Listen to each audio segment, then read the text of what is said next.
In this video, I'm going to continue with normal distribution. This time, I'm going to solve exercise number 25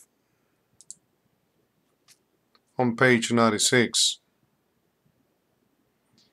In 2003, the average stock price for companies making up the S&P 500 was $30. And using the notation, the average is 30 in this case, or mu. And the standard deviation was $8.20. I'm not putting the dollar sign that is implied. This is from Business Week, special annual issue, spring 2003. Assume the stock prices are normally distributed. That is an important assumption, that the stock prices are normally distributed. So what we have is a normal distribution, and we can name the variable x, where mu is 30, which is the value right here on top of the normal distribution, and my sigma is 8.2. Question A says, what is the probability that a company will have a stock price of at least $40? So in my graph, the question is, what is the probability that a stock price will have a higher value than 40? So it is just the area to the right of the normal distribution. If you have a TI-80 calculator, you can calculate this directly. Also, of course, in Excel, you can use it. But I'm not going to assume that you have a TI-80 calculator. And I'm going to solve it using the standard normal distribution. First, we need to convert the normal distribution to a standard normal distribution using the standardized or normal or standard normal formula for z-value or z-scores. Z-value is equal to the value of x minus the mu divided by sigma, assuming that these are common, the values of x are normally distributed, as it is assumed in this exercise. So the value of z that corresponds to 40 is 40 minus the mu, which is 30, and divided by 8.2 standard deviation. So that is 10 divided by 8.2. And if you notice, what we're doing is calculating how many standard deviations is 40 from 30, because this is a standard deviation denominator. So how many standard deviations is 40 away from the mean, the 30? Well, I have a calculator here. I'm going to divide 10 by 8.2, and that gives me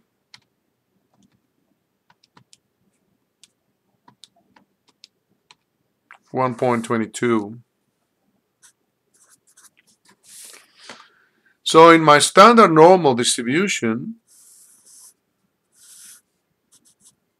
I have 0 here, remember, and assume this is 122. What I'm looking for is a probability that z is greater than 122 or greater or equal. It doesn't matter in continuous random variables whether you're asking greater or equal to. What is it equal? What is the probability that z is greater or equal to 122? Well, it is exactly that area, which should be the same as this area here. But in our tables that we can use, I'm going to bring a copy to the exam. You have the positive values, and again, the way we have done it before, you go down to 1.2, and then move to the right until you are under column 0.02, 122, and then under 0.02, that's 0.8888. And so this value here is 0.8888. The cumulative area is. I mentioned in the previous video that you have to remember that this area here to the left of 0 is 0.5, and then you subtract the remaining 0.88 from that, and you get the area between 0 and 0.122, and then you can find the remaining area here. But you can also do it in a simpler way. If all the area under the curve is equal to 1, then the area to the right of 122 must be equal to 1 minus the area to the left of 122. So that will be simpler in this case. And if you do that, then you get 0.1112 approximately. Okay? Or 11.12%, or 11.12% of the data is is greater or equal to 40. Or the probability that a company will have a stock price of at least $40 will be 11.12% probability, or 0.1112 probability. You can use whatever you like. You use either the proportion or the percent version. The second question is, what is the probability that a company will have a stock price no higher than $20? Well, no higher than $20, and again, going to the original normal distribution, this is, remember, the mu is 30, and if there is a 20 here, no greater than, okay, it says here, no higher than 20, so no higher than 20 should be everything to the left of 20 or less than 20. And so all we need to do is, again, calculate our z-value. And in this case, if you notice, it's the same as the previous one we calculated. Remember the formula x minus mu divided by the standard deviation. But in this case, instead of plus 10, we have minus 10. So this facilitates our results. We found that the value was 122 before, so in this case, it is just minus 122.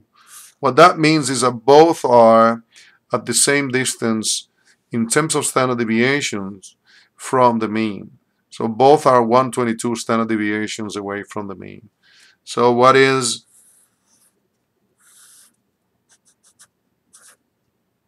the question using the z-values? This is minus 122, and the question is, what is that area to the left of minus 122? Well, how do you find that area? Well, if you notice, we found the area to the left of 122 to be 0.8888. Okay? And all the area to the right here, it should be the same, 0.8888. In fact, we can just simply say the area to the right is the same of 122, is exactly equal to the area to the left of minus 122, and just conclude that that is 11.12%. Okay? But by symmetry, okay, we can just say by symmetry, given the previous answer, then the answer should be the same, 11.12%. Okay? You use a lot of symmetry characteristics here, or symmetry in the standard, in the normal distribution, to calculate many areas. Okay. What you need to know always is that all the area under the curve is equal to 1. And by symmetry, 0.5 is to the left of 0, and 0.5 is to the right of 0. And also, if you find, let me turn this out. If you find an area to the right of a number, whatever that number is, then that area is exactly equal to the area to the left of the same value but negative, minus z. All right, let me continue with the example, with the exercise. Question C says, how high does a stock price have to be to put a company in the top 10%? So again, if we have our normal distribution, notice how I'm drawing a graph every time. That should, in my opinion, you should do that too. Remember that mu here is 30 and my sigma is 8.2. The question that is asking is, what is this x value so that to the right of that value, higher than x, we find 10% or 0.10 area? Well, going back to the normal distribution, this should be 0.10 here. Okay. What will be the corresponding z value? Well, the area to the left of that value, if you notice, it should be just 1 minus 0.10 because all the area should be 1. So all this area must be 0.9000.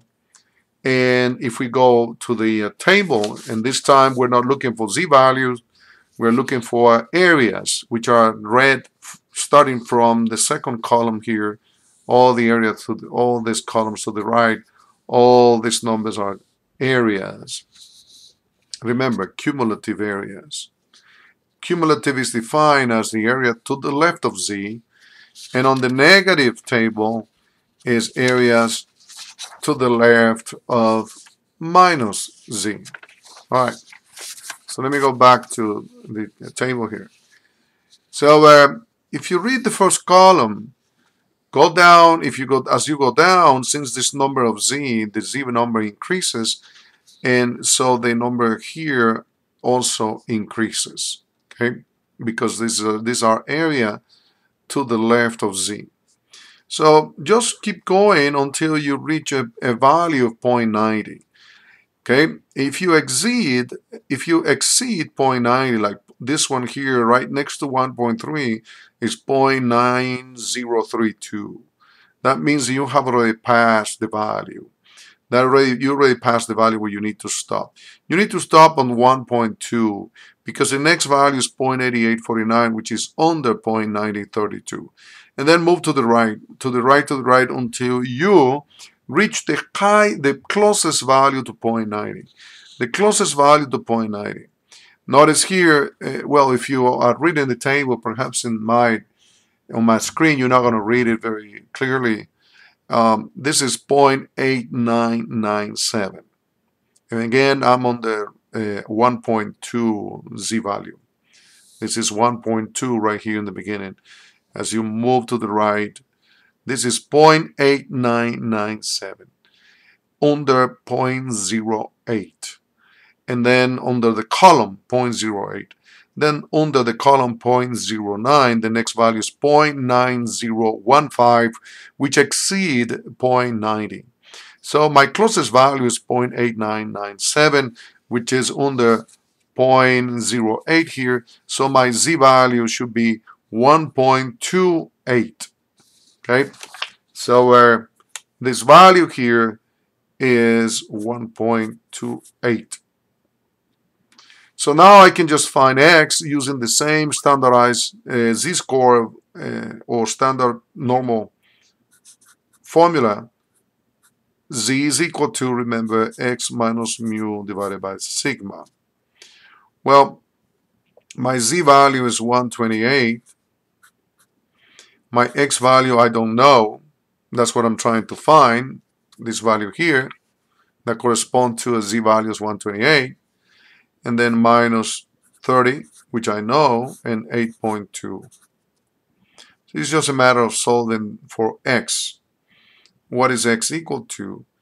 X will be equal to 128 times 8.2 plus 30 if you solve for x. Now let me do the math here with the calculator. 128 times 8.2. That is 10.5. Plus 30, it will be 40.5.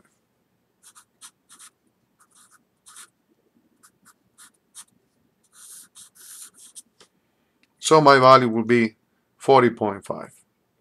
And if you recall, for when the area to the right of 1.2 or 122, I believe it was, we had 11% approximately. So that's why our value here is very close to that, again, to the 40 that we used before.